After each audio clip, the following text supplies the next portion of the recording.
C'est pour alerter l'opinion nationale et internationale sur l'inquiétude des travailleurs du petit train de banlieue face à l'événement de terre sur leur avenir. Nous demandons qu'un cadre soit mis sur pied par l'État, entre l'État et les travailleurs du PTB pour la reconversion des travailleurs du petit train de banlieue dans les terres.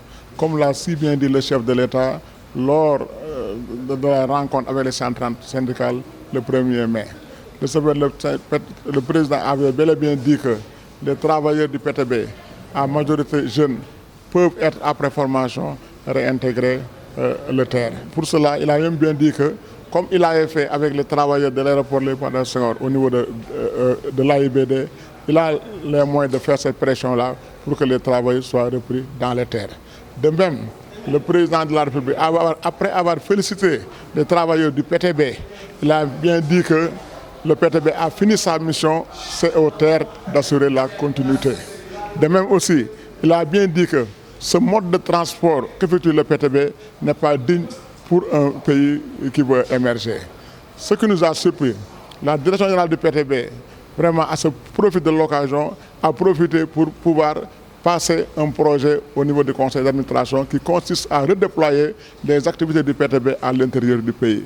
Et ce projet que nous qualifions de grave, dans la mesure où aucune étude agréée n'a été faite pour la mise en œuvre. De ce fait, nous, travailleurs du PTB, nous avons appelé demain une assemblée générale extraordinaire du conseil d'administration pour pouvoir statuer sur ce projet et donner quitus au DG du PTB de faire ça. Cependant, nous, les travailleurs du PTB, nous encourageons et félicitons le chef de l'État qui a le mérite de nous apporter les terres et il sait bien que les travailleurs du PTB ont leur place car nous possédons tous les atouts nécessaires pour en faire partie.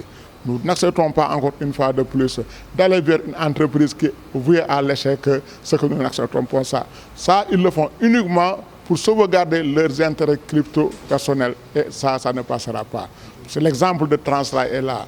Lorsqu'ils prenaient ça dans les mains de Jaber, les trains sifflaient, les travailleurs étaient payés à temps. Présentement, tout le monde connaît ce qui est DBF. DBF, les travailleurs ne sont pas payés, les trains sont à l'arrêt. C'est là où ils veulent nous amener et nous ne l'acceptons pas et nous continuons nous battre par tous les moyens. Nous avons eu à adresser 2 demandes de rencontre au ministre de tutelle, mais jusqu'à présent sans suite. Pour la direction générale, on note de sa part qu'il ne prône pas le dialogue entre lui et le syndicat. C'est pour cela que nous, on a adressé une demande de rencontre. Il a voulu peut-être nous rencontrer, mais il l'a reporté. Mais lorsqu'on a voulu que cette rencontre se fasse à nouveau, lui, il s'est basé sur un jour parce qu'il nous a demandé pour qu'on vienne qu'on lui rencontre. Je lui ai demandé à ce qu'il me permette de rencontrer le bureau avant de pouvoir lui rencontrer.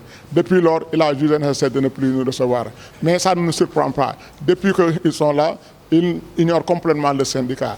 Depuis quelque temps, on note des licenciements abusifs au niveau de notre entreprise, des sanctions arbitraires, alors que ces sanctions-là devaient être prises lors d'un conseil de discipline dont le syndicat devait en faire partie. Il se réveille un bon jour, il convoque le travailleur pour lui dire que ce n'est pas grave, après il lui inflige soit des sanctions de licenciement et des sanctions arbitraires. Donc pour vous dire que le PTB, présentement, le courant ne passe pas entre la direction générale et les travailleurs. Cependant, nous, en tant que syndicat, nous sommes là pour défendre le droit des travailleurs. On va se battre jusqu'au bout pour préserver nos droits et nous sommes prêts à tout.